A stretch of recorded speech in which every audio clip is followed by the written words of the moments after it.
నమస్తే, హలో, బాగున్నారా? మీరు నా ఫస్ట్ ఇంట్రడక్షనరీ ఎపిసోడ్ మీరు చూసుంటారని అనుకుంటున్నాను. అండ్ ఖచ్చితంగా మీకు నచ్చి ఉంటుంది. దాని కంటిన్యూయేషన్ మీద ఇది ఎన్ఎల్పిది సెకండ్ ఎపిసోడ్. న్యూరోలింగ్విస్టిక్ అంటే అది మహాసముద్రం. దాంట్లో కొంచెం కొంచెంగా నేను దాన్ని కవర్ చేస్తాను. సో ఇవాళ నేను ఒక స్టోరీ తోటి I wanted to start my episode. ఈ స్టోరీ ఏంటంటే జనక మహారాజ్ స్టోరీ. జనక మహారాజు గారు చాలా మంచిగా పరిపాలించేవారు. దేశమంతా సస్యశ్యామలం ఉండేవి. ఆయన రాజ్యంలో జనమంతా సంతోషంగా ఉండేవారు. ఏవి చిన్న చిన్న సమస్యలు వచ్చినా నీట్గా పరిష్కరించారు, నీట్గా తీర్చేవారు. లాంటి జనక మహారాజు ఒకరోజు ఒక సామంతురాజు జనక మహారాజు తోటి యుద్ధానికి వచ్చారు. ఆ యుద్ధంలో జనక మహారాజు గారు చాలా దారుణంగా ఓడిపోయారు. సైన్యం అంతా చచ్చిపోయి, గుర్రాలు, ఏనుగులు అన్నీ కూడా గాయపడిపోయి, ఆఖరికి జనక మహారాజు గారి రథం కూడా ముక్కలైపోయి, ఒళ్ళంతా గాయాలతోటి ఆ జనక మహారాజు గారు ఆ యుద్ధ భూమిలో చతికిల్లి పడిపోయి కూర్చుని, అరే ఇంత మంచిగా నేను రాజ్యం ఏలుతుని, ఎన్ని యుద్ధాలు జయించి వచ్చిన నాకు ఒక సామంతు రాజు చేతిలో నేను ఓడిపోవడం ఏమిటి? నా రాజ్యం ఏమైపోతుంది, నా ప్రజలు ఏమైపోతారు, నా కుటుంబం ఏమైపోతుంది, ఇవన్నీ ఆలోచించుకుని వీటితో విపరీతంగా దుఃఖపడిపోతూ ఉంటారు. అప్పుడు ఆ సామంతు రాజు గారు జనక మహారాజు దగ్గరికి వచ్చి, మహారాజా, నువ్వు రాజ్యాన్ని చాలా బాగా పరిపాలించావు. నాతో యుద్ధంలో ఓడిపోవడం అన్నది చాలా దురదృష్టకరమైన విషయం. అందుకని నేను నిన్ను బందీగా నేను తీసుకెళ్ళలేను. ఈ యుద్ధ భూమి నుంచే ఎక్కడికైనా వెళ్ళిపో. రాజ్యాన్ని నేను జయించాను కాబట్టి నేను ఆ రాజ్యం తీసేసుకుంటున్నాను, నువ్వు ఎక్కడికైనా వెళ్ళిపో అని సామంతరాజు జనక మహారాజు గారితో చెప్తారు. జనక మహారాజు గారికి ఒళ్ళంతా దెబ్బలు, గాయాలు, రక్తం వచ్చేస్తుంది, నీరసపడిపోయారు. చాలా రోజులు యుద్ధం చేసి ఒంటిలో అస్సలు ఓపిక లేదు. పైగా యుద్ధంలో ఓడిపోయిన బాధ, గుండెల్ని పిండేస్తున్న బాధ. ఆ యుద్ధ భూమిని వదిలేసి పక్కనే అడవిలోకి వెళ్ళిపోతారు. ఆ అడవిలో నడుస్తూ అలా కొన్ని రోజులు గడిచిపోయి, తాగడానికి ఎక్కడా నీటి చుక్క లేదు, కనీసం ఒక కాయ కానీ ఒక పండు కానీ ఏవీ లేవు. అలాగా కొన్ని రోజులు నడుస్తూ నీరసం వచ్చినప్పుడు ఒక చోట కూర్చున్న మనసుకి శాంతి ఉండేది కాదు. అయ్యో, నా ప్రజలు ఏమైపోతున్నారు, నా రాజ్యం ఏమైపోతుంది, నా కుటుంబం ఏమైపోతుంది, ఒక సామంత రాజు చేతిలో నేను ఓడిపోయాను, ఏమిటి పరిస్థితి, ఏమిటి దురదృష్టం, ఇలా కూర్చున్నంతసేపు ఇలా ఆలోచిస్తూ మనసులో, మైండ్లో బాధపడిపోతూ కొంచెం ఓపిక తెచ్చుకుని మళ్ళీ నడక మొదలుపెట్టు. అలా చాలా రోజులు అలా నడుస్తుండగా అడవికి వేరే వైపు ఒక చిన్న ఊరిలోకి వస్తాడు. అబ్బా, జనాన్ని మొదటిసారి చూస్తున్నామని ఆ ఊరిలో ఒక చోట పెళ్ళి ఏదో ఒక ఫెస్టివల్ లాగా జరుగుతుంది. ఊరి జనం అంతా అక్కడికి వెళ్తున్నారు. పెళ్ళి ఎవరిదో పెద్ద మనిషి పెళ్ళని. జనక మహారాజు, అబ్బా, నాకు కూడా ఏదైనా తినడానికి దొరుకుతుంది, కొంచెం ఒంటికి బలం వస్తుంది, అసలు నడిచే ఓపిక కూడా లేదు అని అలా నడుచుకుంటూ పెళ్ళికి ఎంట్రన్స్ ఉంటుంది కదండి, ఆ ఎంట్రన్స్కి వెళ్ళేసరికి ఓపిక లేక అక్కడే చతికిలబడిపోతాడు. ఈ శరీరం మీద కట్టైన యుద్ధంలో తగిలిన దెబ్బలన్నీ ఆ పసి కారి ఒళ్ళంతా ఒక చీమి కంపు కుడుతూ శరీరం ఉంది. శరీరం మీద దుస్తులు కూడా మాసిపోయి చిరిగిపోయి ఉన్నది.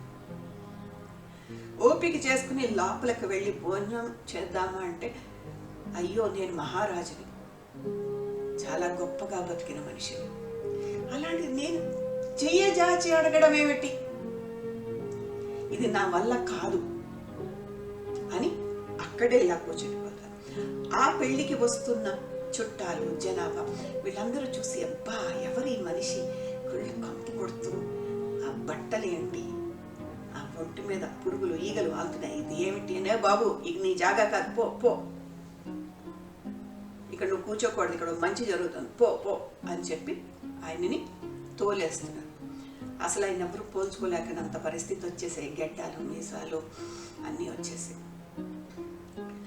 అరే ఒక రాజుగారు కదా, ఆ రాజుగారి ఫీలింగ్, అరే నా ప్రజలే నన్ను అసహించుకుంటున్నారు అని అక్కడి నుంచి లేచి మళ్ళీ ఓపిక చేసుకుని నడిచి నడిచి నడిచి ఎక్కడ నీటి చుక్క దొరకటల్లా. ఆఖరికి ఆ మురికాలలో పారుతున్న నీళ్ళు, పక్క నుంచి పారుతుందని ఆ నీళ్లు తాగుదాం అనుకుని, అబ్బా నేను ఒక రాజు నెయ్యుండి ఈ నీళ్లు నేను ఎలా తాగలను అని ఫీలింగ్ తోటి ఇంకా నడుస్తుంటే ఆఖరికి ఒక ఆశ్రమం కనిపిస్తుంది. ఊరు చిగురున ఇంకో ఊరు స్టార్టింగ్లో ఒక ఆశ్రమం కనిపిస్తుంది. ఆ అమ్మయ్య ఇదేదో ఆశ్రమం లాగా ఉంది అని ఆ ఆశ్రమంలోకి ఎంటర్ అవ్వగానే అక్కడ పడిపోయి స్పృహ కోల్పోతారు. ఆ ఆశ్రమంలో ఉన్న ఋషి గురువు గారు అయ్యో ఎవరో వచ్చారని పరిగెట్టుకొచ్చి చూసి, మనిషి ఇలా స్పృహ కోల్పోయారని నీళ్లు మొహం మీద చిమ్మితే లేచి, ఏంటి నాయన నీకు ఈ కష్టాలు ఏమిటి, అసలు ఇలా ఎలాగ అయిపోయావు, ఏం కావాలి అని అడిగితే అప్పటికే జనక మహారాజు గారికి అసలు ఒంట్లో ఓపిక లేదు. 2 పదాలు నోట్లోంచి ఆకలి ఆకలి అని 2 సార్లు వచ్చాయి. అయ్యో ఆకలేస్తుందా, ఇప్పుడే వండిందంతా ఆశ్రమానికి వచ్చి తినేసి అందరూ వెళ్ళిపోయారే, మీకు పెట్టడానికి నా దగ్గర ఏమీ లేదు, అయినా చూసి వస్తాను, మీరు కూర్చోండి అని మహారాజుని అక్కడ కూర్చోబెట్టేసి ఆ మహర్షి లోపలికి పరిగెట్టుకుని వెళ్ళి వంటింట్లో అన్నీ వెతికేస్తాడు. కుండలు అన్నీ ఖాళీ ఉంటాయి, ఏమీ ఉండవు. ఈలోగా మూల గంజి వారుస్తూ ఉంటారు కదండి అన్నాలు, ఆ గంజి వార్చించడం ఒక మూల కొంచెం గంజి ఒక మట్టి కుండలో, కొద్దిగా గంజి కొంచెం వాసన వస్తుంది, కొద్దిగా గంజి ఆ మట్టి కుండలో చేరి ఉంటుంది. అయితే సరే ప్రస్తుతానికి ఈ గంజి ఇద్దాం, అసలు ప్రాణాలు లేకుండా ఉన్నట్టున్నాడని చెప్పేసి ఒక మట్టి కుండలో ఆ గంజి పోసి రాజుగారి దగ్గరికి తీసుకెళ్ళి నాయన, రాజుగారనే తెలియదు అసలు, నాయన ఈ గంజి తాగు, కొంచెం ఓపిక తెచ్చుకో, ఈలోగా నేను ఏ కూరగాయలు ఏవో తీసుకొచ్చి అది వండి పెట్టి నీకు పెడతాను, అప్పటిదాకా ఇక్కడే ఉండు, ఈ గంజి తాగు అని కూరగాయలు కొనడానికి ఆయన వెళ్ళిపోతారు. అబ్బా పోనీ ఏదో ఒకటి దొరికింది ఓపిక్కి అని ఆ గంజి కుండ తీసుకుని పరమాత్ముడికి కృతజ్ఞత చెప్పుకుని,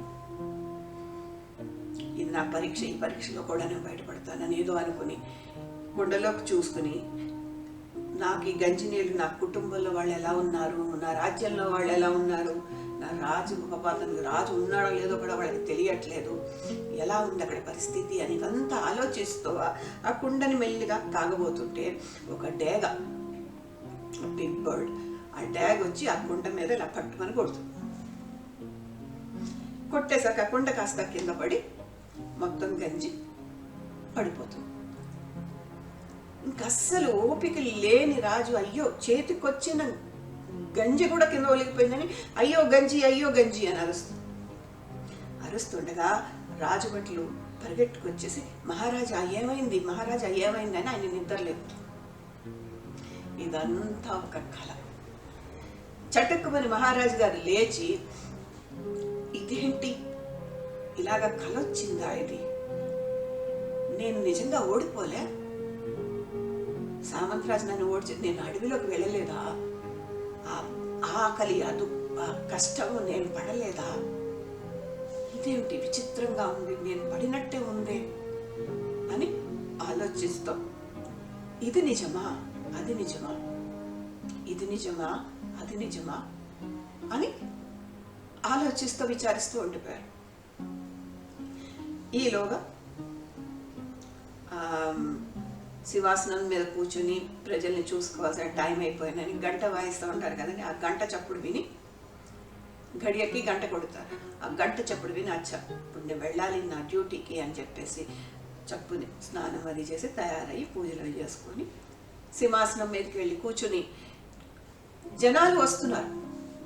కొంతమంది థ్యాంక్స్ చెప్తున్నారు, పంటలు బాగున్నాయని. కొంతమంది రాజుగారి ఉదార స్వభావాన్ని పొగుడుతున్నారు. కొంతమంది సమస్యలు చెప్పుకుంటున్నారు. ఆ సమస్యలు మంత్రి పరిష్కరిస్తారు. ఇవేవి జనక మహారాజు బుర్రలోకి వెళ్ళాలి. ఒకటే ప్రశ్న ఆయనలో తిరుగుతూ ఉంది, ఇది నిజమా అది నిజమా, ఇది నిజమా అది నిజమా అనుకుంటుండగా మంత్రి గారు గమనించి ఏదో ఉంది మనం పరిష్కరించాలంటే మహారాజా ఎలా ఉన్నారు, ఒంట్లో బాగాలేదా అంటే ఆ మంత్రి గారికి కేసు కూడా చూసి ఇది నిజమా అది నిజమా అని ఇలా అడగడం వల్ల. సో ఇలా అడుగుతుంటే మంత్రి గారు ఇదేదో పరిస్థితి బాగాలేదని రాజవైద్యుడిని పిలిపించారు.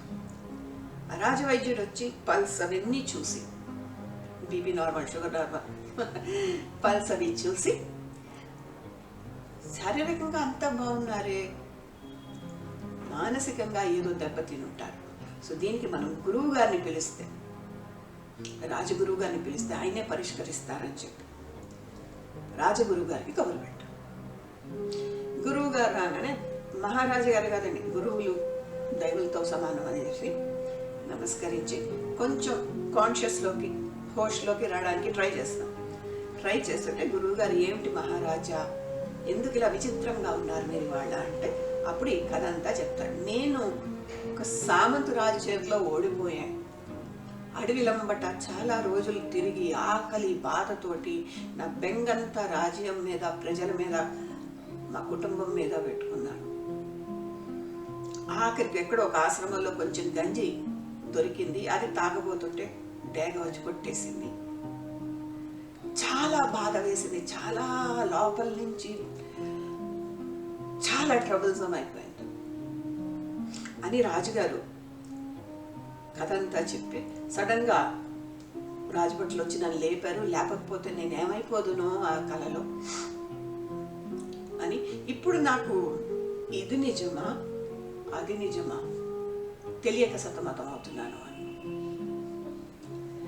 అంటే గురువు గారు దానికి నవ్వేసి అది ఎక్కడ చూశారు, అది నిజంగా జరిగిందా అంటే అది కలే గురువు, మహాప్రభు అది కలే, కానీ నాకు దాంట్లో ఆ బాధ అవన్నీ కూడా తెలిసాయి.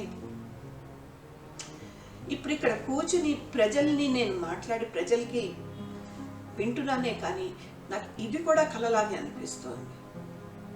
ఇప్పుడు ఇది నిజమా, నేను బతుకుతున్న ఈ బతుకు నిజమా, లేకపోతే అక్కడ బతికిన బతుకు నిజమా? దీనికి గురువు గారు నవ్వేసి 2 సిచ్యువేషన్స్ ఇమాజినేషన్స్ ఎలా అయినా ఇక్కడ నువ్వు రాజుగా ఉన్నది ఇది నిజం కాదు, ఆ కళ కూడా నిజం కాదు.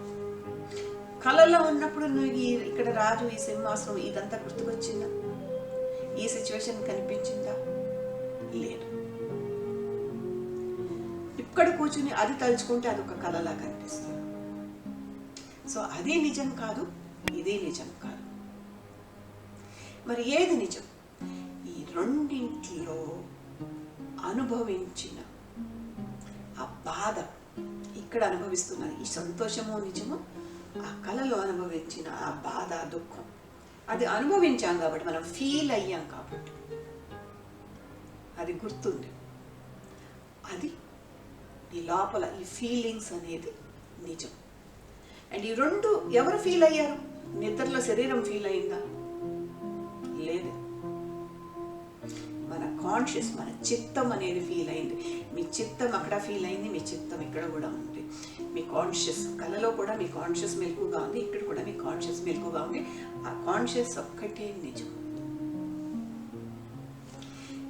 ఈ కథకి ఎన్ఎల్పికి సంబంధం ఏమిటి? 100% ఈ రెండింటిలో సంబంధం ఉందండి. Better mind for better life అనే ఈ 2 ఎపిసోడ్లో ఈ కాన్షియస్నెస్ గురించి మనం తెలుసుకుందాం.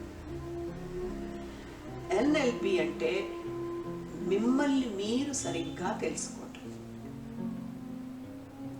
మిమ్మల్ని మీరు, ఆ సెంటెన్స్ కూడా ఎంత ట్రిక్కీగా వచ్చింది. మిమ్మల్ని మీరు సరిగ్గా తెలుసుకోవడం. ఇక్కడ మిమ్మల్ని ఎవరు, మీరు ఎవరు? మిమ్మల్ని అంటే మీ సిచ్యువేషన్స్,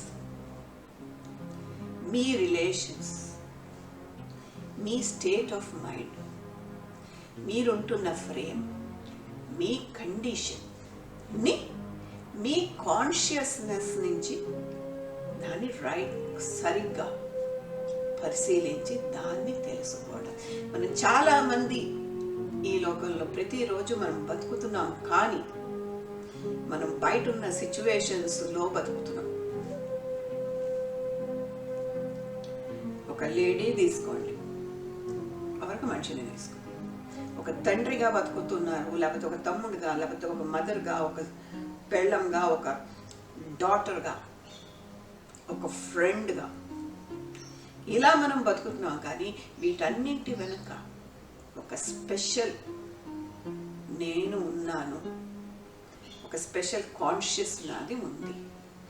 అది అన్నింటికన్నా నిజం అనే విషయం ఈ ఎన్ఎల్పి ద్వారా మనం, ఈ better mind for better life ద్వారా మనం తెలుసుకుందాం.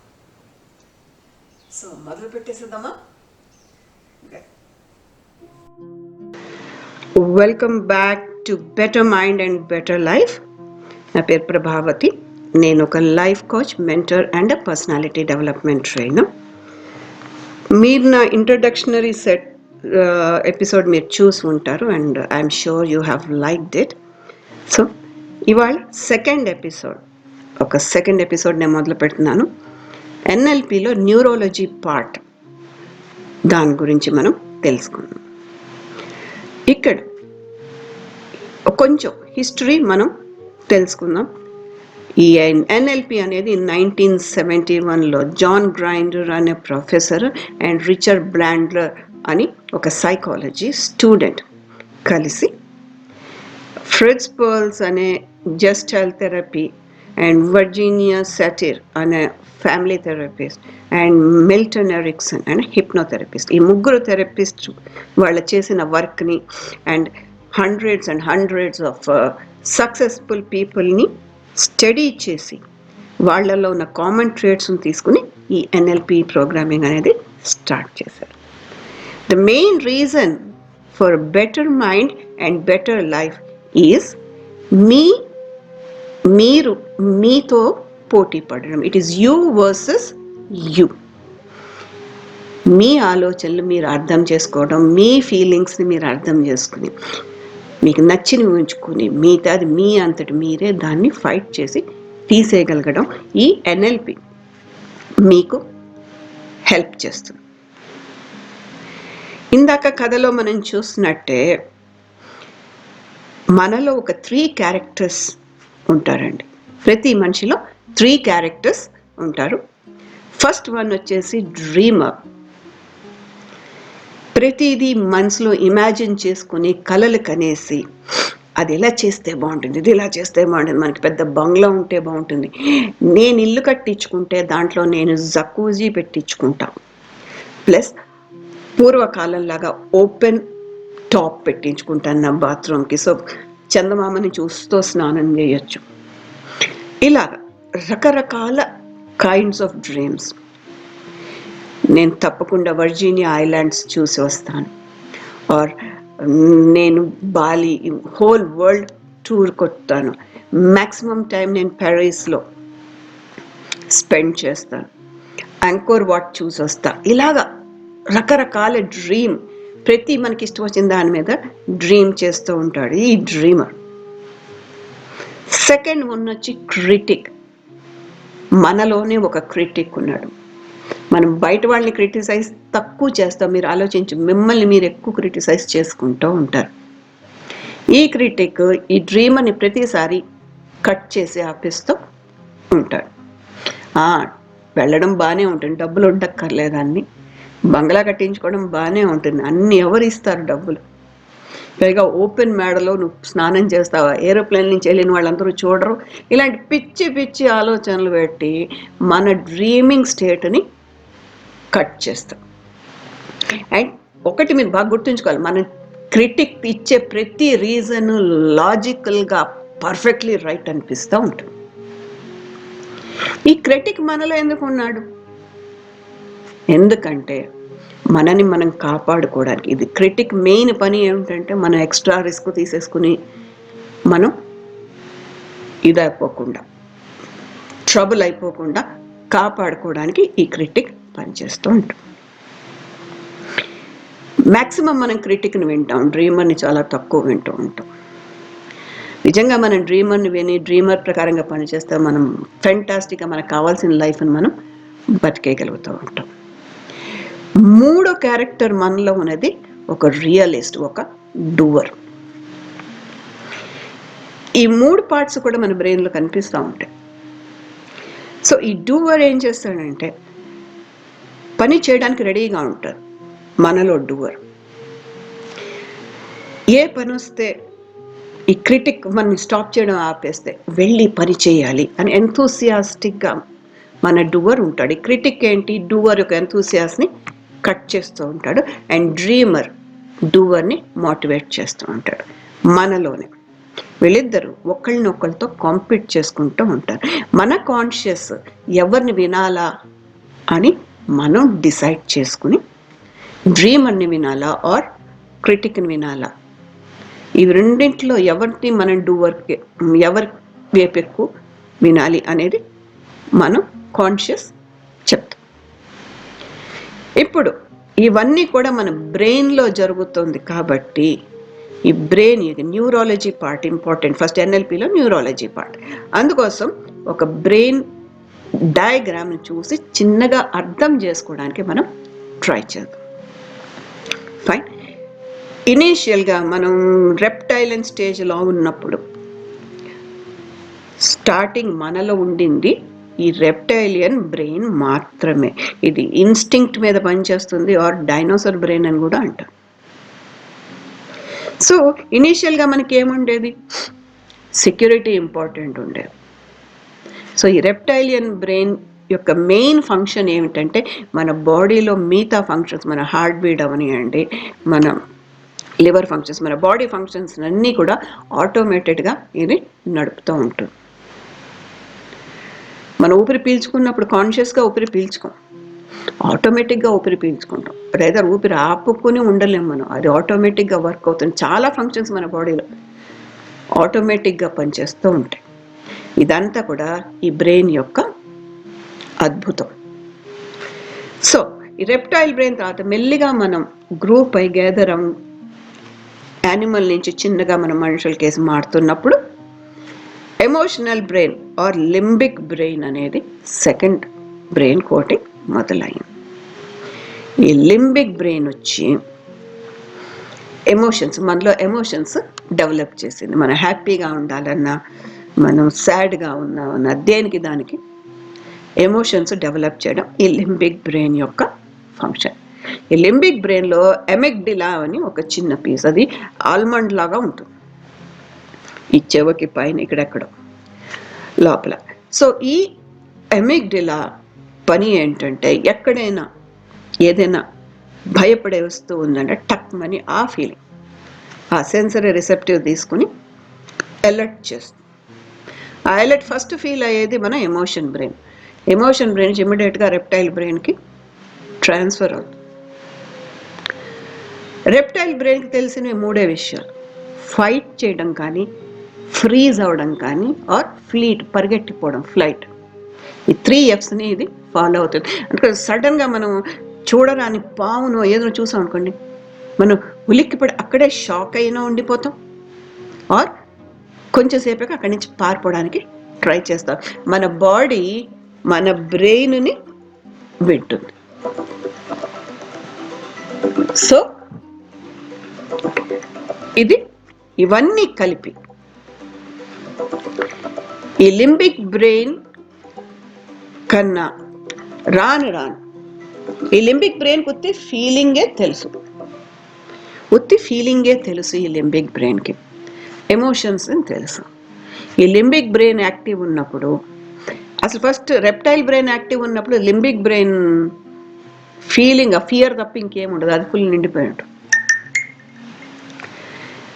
రాను రాను ఇంకా మనం డెవలప్ అవుతున్న కొద్దీ మనకి frontal cortex or neo cortex అనేది డెవలప్ అయింది. ఈ నియో కార్టెక్స్ ఏంటి, ఫీలింగ్స్ ఉండవు. ఇట్ ఈస్ దాన్ని మనం దేన్ని వాడతామంటే రేషనల్ థింకింగ్కి, డెసిషన్ మేకింగ్, క్రిటికల్ థింకింగ్, ఇలా ప్రోస్ అండ్ కాన్స్ చూసుకుని ఎమోషన్స్ లేకుండా దానికి మనం ఫాలో అవ్వడానికి, ఒక డూవర్ కింద చేయడానికి మనం ఈ నియో కార్టెక్స్ అనేది వాడతాం. ఈ లింబిక్, ఈ రెప్టైలియన్ బ్రెయిన్కి మీకు ఇంకో రెండో ఫోటో, రెప్టైలియన్ బ్రెయిన్ మన స్పైనల్ కాలంకి అటాచ్ అయి ఉంటుంది. సో ఈ ఎమోషన్స్, ఈ 3 బ్రెయిన్స్లో మనలో ఉన్న ఎమోషన్స్, మన మోటివేషన్స్, మన డిసిషన్ మేకింగ్ అండ్ మన బిహేవియర్ని కంట్రోల్ చేస్తూ ఉంటాయి. సో ఎక్స్టర్నల్గా మనకి ఏమి కనిపించిన సెన్సరీ అరగా ఎమెగ్డిలా తీసుకుని దానివల్ల అది ఎమోషన్స్ క్రియేట్ చేసి, సో ఏ ఎమోషన్ వచ్చినా, ఏ ఫీల్ వచ్చినా మన బ్రెయిన్లో ఒక న్యూరాన్స్ యాక్టివేట్ అవుతాయి. ఎమోషన్ బ్రెయిన్ నుంచి రెప్టైల్ బ్రెయిన్కి, రెప్టైల్ బ్రెయిన్ నుంచి మన స్పైనల్ కాలం ద్వారా, మన నర్వస్ సిస్టమ్ ద్వారా మిగతా బాడీకి ఆ న్యూరాన్స్ పనిచేస్తున్న ఎలక్ట్రోమాగ్నెటిక్ ఎనర్జీ, బయట నుంచి తీసుకున్న సెన్సరీ ఎనర్జీని మార్చి ఎలక్ట్రోమాగ్నెటిక్ ఎనర్జీకి, మొత్తం బయోమాగ్నెటిక్ అనండి, ఎలక్ట్రోమాగ్నెటిక్ అనండి. I'm not so good with anatomy of the brain, I'm just telling what I have learned, or నాకు అర్థమైనట్టుగా నేను చెప్పగలుగుతున్నా. ఈ 100 మిలియన్ న్యూరాన్స్ మన బ్రెయిన్లో, మన బాడీలో ఉన్న 60 ట్రిలియన్ సెల్స్ని, మన థాట్స్ని, మన బిహేవియర్ని, మన ఫీలింగ్స్ని, మన డెసిషన్ మేకింగ్ని, మన కమ్యూనికేషన్ని, ఇవన్నింటినీ కూడా అవి డెవలప్ చేస్తాయి. ఆల్మోస్ట్ ఎవ్రీథింగ్ మన లైఫ్లో మన డైరెక్ట్గా కానీ ఇండైరెక్ట్గా కానీ ఇవి ఎఫెక్ట్ చేస్తూ ఉంటాయి. సో న్యూరాన్స్ మన బ్రెయిన్లో ఉండే ఫండమెంటల్ యూనిట్స్. బయట నుంచి సెన్సరీ ఇన్పుట్ తీసుకుని అది మన బాడీలో యాక్షన్ని ఇనిషియేట్ చేస్తాయి. ఈ న్యూరాన్స్ డెవలప్ అవుతూ ఉంటాయి. పిల్లలకే డెవలప్ అవుతాయి అనుకునేవారు, ఎందుకంటే పుట్టిన పిల్లాడికి ఏమీ భయము, ఈవెంట్ ఎమోషన్స్ ఏమీ తెలియవు. రాను రాను మెల్లిమెల్లిగా కొత్త ఎమోషన్స్ అవి అలా కొత్త న్యూరాన్స్ డెవలప్ అవుతాయి. కానీ ఈ మధ్య అది అడల్ట్స్లో కూడా డెవలప్ అవుతున్నాయి. దాన్ని న్యూరోజెనిసిస్ అంటారు. ఫర్ ఎగ్జాంపుల్, కాస్మిక్ ఎనర్జీ అన్ని చోట్ల ఉంది, కానీ కొంతమందికి అది అర్థమవుతుంది. కొంతమంది ఆ కాస్మిక్ ఎనర్జీని హ్యాండిల్ చేసి హీలింగ్ అని అదని ఇదని చాలా చేయగలుగుతారు. ఎలాగా? బికాస్ ఫస్ట్ ఆ ఎనర్జీని మనం యూస్ చేసుకోవాలని ఒక థాట్ యాక్షన్లో మనం పెట్టినప్పుడు దాని తాలూకా న్యూరాన్స్ డెవలప్ అయ్యి మన ఈ కాస్మిక్ ఎనర్జీని ఫీల్ అవ్వగలిగేలా డెవలప్ అవుతాయి. దాన్ని అడిషనల్గా ఎలా వాడాలి అనేది మన అదే న్యూరాన్స్ ఆ డెవలప్మెంట్ తోటి అవుతూ ఉంటుంది. సో మెయిన్ న్యూరాన్స్ ఇవన్నీ కూడా ఏంటి, they initiate action in our body. అవునా? మన బ్రెయిన్లో something happens that initiates action in our body. అలాంటప్పుడు ప్రతి ఒక్కడు సడన్గా మోటివేట్ ఎందుకు అవ్వరు? చేసేద్దామని. Why doesn't our brain activate our body to take an action? యాక్చువల్గా మనం చూస్తే చాలా తక్కువ ఎనర్జీ ఎక్కడ యూజ్ అవుతుంది అంటే మోటివేషన్ చేయడానికి, ఏదైనా పని చేయడానికి మోటివేట్ చేయడానికి చాలా కొంచెం ఎనర్జీ యూజ్ అవుతుంది, చాలా తక్కువ ఎనర్జీ. సో మనం మోటివేట్ ఎందుకు అవ్వటల్లా? మనం సన్నంగా తయారవ్వాలి, జిమ్కి వెళ్ళాలి అనుకుంటుంది మనమే, అని అలారం ఆఫ్ చేసేసి పడుకుంటుంది మనమే, డైట్ చేయాలనుకుంటుంది మనమే, ఏదైనా చూస్తే టెంప్ట్ అయిపోయి తినేసేది మనమే కదా. బ్యాంక్లో బోల్డ్ డబ్బులు వచ్చేయాలి, ఎక్కువ సంపాదించుకోవాలి అన్నది మనమే. అది సాధ్యం కాదులే, చల్లగుండు అనుకునేది మనమే. రెండు థాట్స్, డ్రీమర్ థాట్స్ కట్ అయ్యేది క్రిటిక్ థాట్స్ ఇలా ఎందుకు వస్తున్నాయి? ఎందుకంటే మన బ్రెయిన్లో మన క్రిటిక్ చూసుకునేది ఈ 4 మెయిన్ క్యారెక్టర్స్, ఈ 4 మెయిన్ ప్రాసెసెస్. ఫస్ట్ బ్రెయిన్ చూసుకునేది సెక్యూరిటీ. ఇది ఎక్కడ మొదలైంది ఈ సెక్యూరిటీ అనేది? మన రెప్టైల్ బ్రెయిన్ నుంచి మొదలైంది. ఈ 3 కూడా రెప్టైల్ బ్రెయిన్లో ఉంటాయి. రెప్టైల్ బ్రెయిన్కే మన బాడీ అంతా కనెక్ట్ అయ్యి ఉంది కదా, న్యూరాన్స్ మన పని చేయమని యాక్టివ్ చేసి కదా, అదే చేయగలుగుతుంది. అయితే ఫస్ట్ అది సెక్యూరిటీ చూసుకుని ఇది ఎప్పటి నుంచి మొదలైందంటే మనం ఆది మానవులుగా ఇంకా ఈ అర్థం మీదకి వచ్చినప్పటి నుంచి మొదలైంది. ఎందుకంటే ప్రతి ఒక్కటి రెండో దాని మీద ఫుడ్ కోసం ఆధారపడి ఉండడం ఆర్ చంపుకోవడం. ఇవి వైల్డ్ యానిమల్స్ ఉండేవి, ఒకళ్ళనొకళ్ళు చంపుకునేవి, ఆ టైప్లో ఉండేవాళ్ళు. సో మనుషులు సెక్యూర్గా ఉంటే చాలు ముందు అని ఫీల్ అప్పటి నుంచి మొదలైంది. ఇప్పుడు కూడా ఎగ్జాంపుల్ చూడండి, కొంతమందికి ఉద్యోగం నచ్చదు, ఆఫీస్లో పని నచ్చదు, ఆఫీస్ ఎన్వైర్న్మెంట్ నచ్చదు, అయినా కూడా బాధపడుతూ విసుక్కుంటూ ఆఫీస్కి వెళ్ళి పనిచేసి వస్తారు, ఆ ఉద్యోగాన్ని వదిలేరు.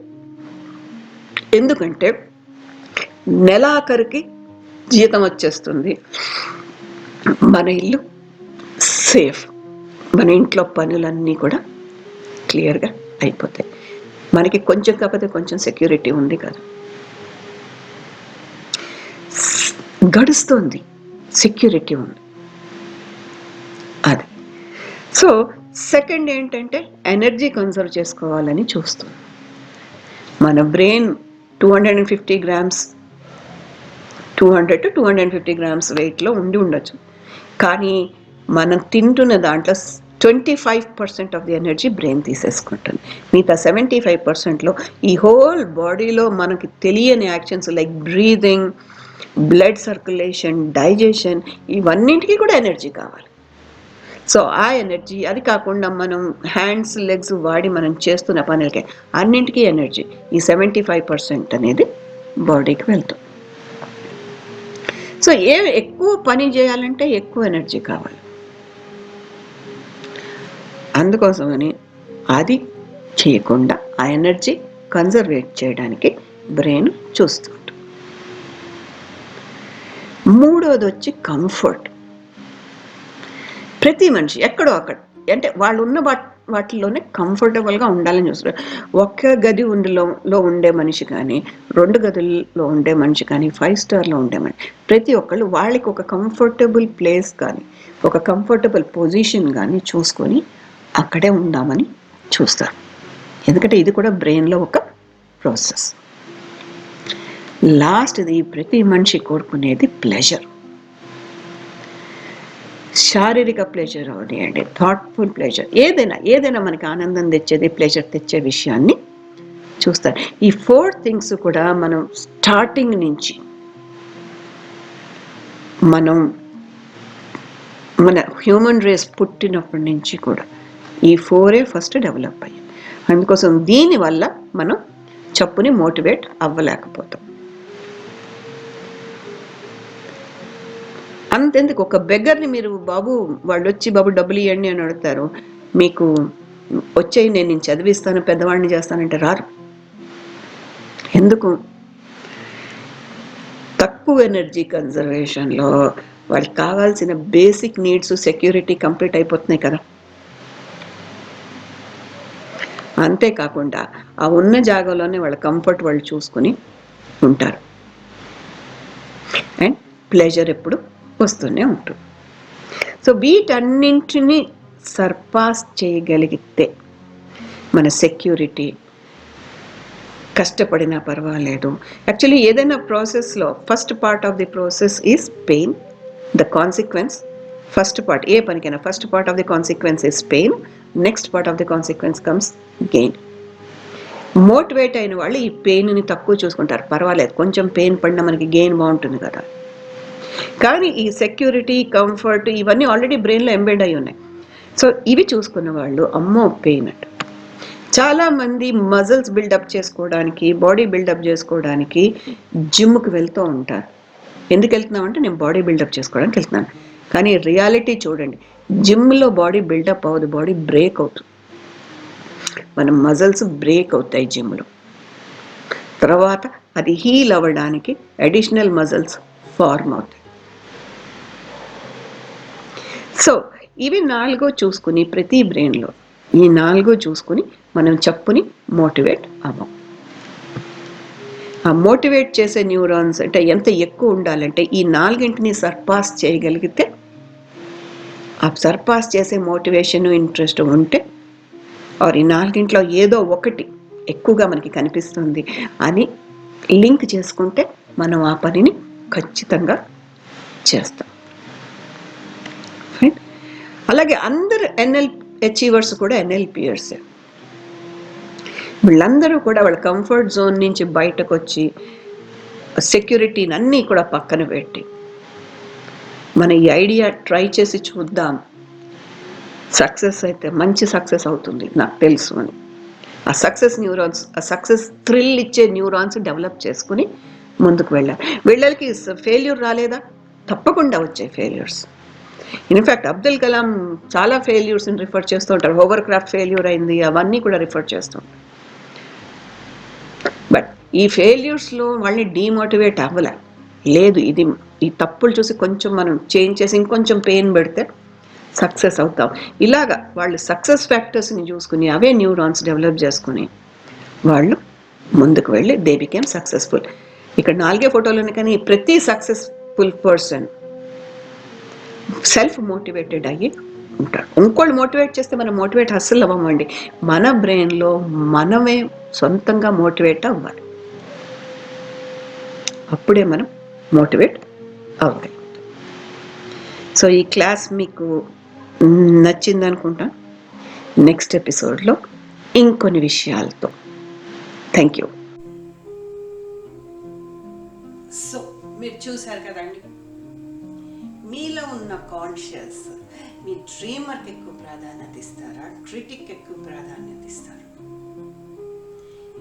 ఆల్ ది సక్సెస్ఫుల్ పీపుల్ వాళ్ళలో ఉన్న డ్రీమర్ ఎక్కువ ప్రాధాన్యత ఇచ్చి దానివల్ల గుడ్ థాట్స్ తోటి, మోటివేషనల్ ఫీల్ తోటి వాళ్ళ న్యూరాన్స్ని డెవలప్ చేసి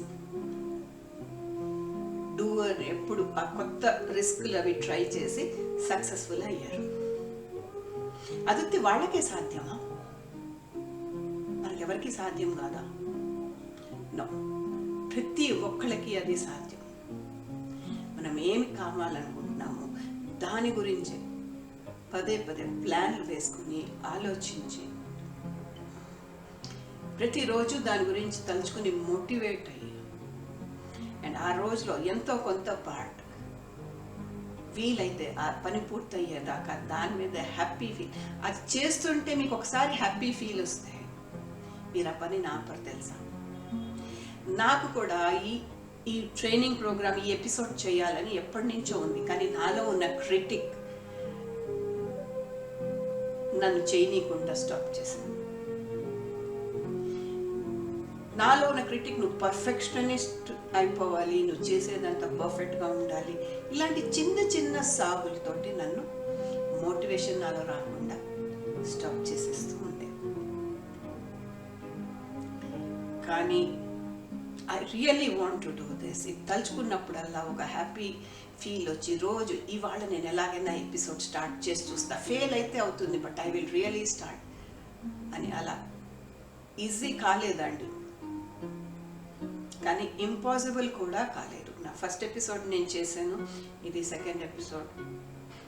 సో ఫస్ట్ ఎపిసోడ్ చేసినప్పుడు చాలాసార్లు టేక్స్ తీసుకుని మళ్ళీ కట్ చేసి వదిలేసి మళ్ళీ టేక్ తీసుకుని లేదు ఇది బాగాలేదు ఇది పెట్టని అలాగ అనిపిస్తుంది. ఇలా నాలో ఉన్న క్రిటిక్ నన్ను ప్రతి స్టెప్కి స్టాప్ చేస్తాను. కానీ అది నాకు ఎవ్వరు కాదు, నా అంతటా నేనే ఆ క్రిటిక్ని పక్కన పెట్టి ఫెయిల్ అయినా సక్సెస్ అయినా ఫస్ట్ ట్రై చేశానని ఆ ఫీల్ ఉంది చూసారా, ఆ థ్రిల్ కోసం మొదలు పెట్టాను.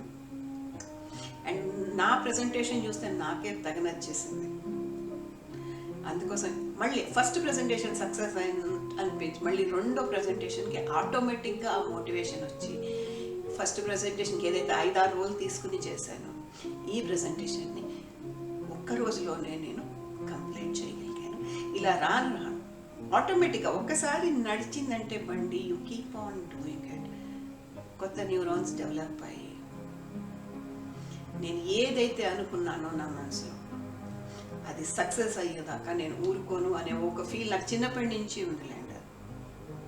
That itself has been driving me నా జీవితంలో చాలా మట్టుకి తెలిసి అన్నీ అది డ్రైవ్ చేస్తూ ఇప్పటిదాకా వచ్చాను. అండ్ నేను ప్రౌడ్, నేను అంత లైఫ్ నేను ఎక్స్పీరియన్సెస్తో నేను బతికాను. నాకు వచ్చిన ఛాలెంజెస్ అందరినీ ఎదుర్కొని నేను సక్సెస్ఫుల్ అయ్యాననే ప్రైడ్ నాకు చాలా ఉంది. అది నాకు ఇంకా ఇంకా మోటివేట్ చేస్తుంది. ఇలా మనలో ఒక పాజిటివ్ ఏమేమి సక్సెస్ అయ్యామో ప్రూఫ్, ఎందుకంటే మన క్రిటికల్ బ్రెయిన్కి ప్రూఫ్ కావాలి. నువ్వు చెప్తున్నది తప్పు, ఈ విషయంలో నేను సక్సెస్ అయ్యా, ఈ విషయంలో నేను సక్సెస్ అయ్యా, అలాగే నా క్రిటికల్ బ్రెయిన్కి చెప్పుకొని మోటివేట్ అయ్యి ఫస్ట్ది ట్రయల్ అండ్ ఎర్రర్లో చేసుకుని రెండో దానికి ఇంకా సక్సెస్ఫుల్గా ఒక హ్యాపీ ఫీల్ తోటి నేను ఇది చేస్తున్నాను. ఇది కూడా మీరు లైక్ చేసి నా ఫ్యూచర్ ఎపిసోడ్స్కు మీరు ఎదురు చూస్తూ ఉంటారని ఆశిస్తూ నమస్తే అండ్ లవ్ యూ.